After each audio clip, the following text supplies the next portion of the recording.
नमस्कार. आम्ही आता बसलोय गवार निवडत. ही माझी मोठी दिदी. आम्ही दोघी जणी बसलो. शाळेला सुट्ट्या आहेत तर मुलींना आता शिकवायला लागतं ना स्वयंपाक पण थोडासा. त्यामुळं आम्ही दीदीला गवार निवडायला शिकवते, भाजी करायला, भात करायला. अच्छा. तरी पण मुलींना नाही आवडत, पण तरी पण शिकवायच लागतं ना.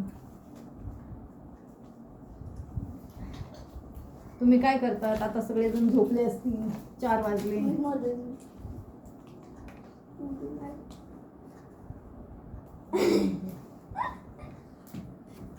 बारकी आमची हसती, छोटीवाली हसती.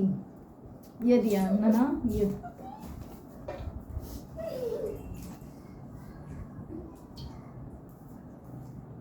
तर बाई आमची गवार निवडती, त्यात दीदी पण बसली आता. दीदी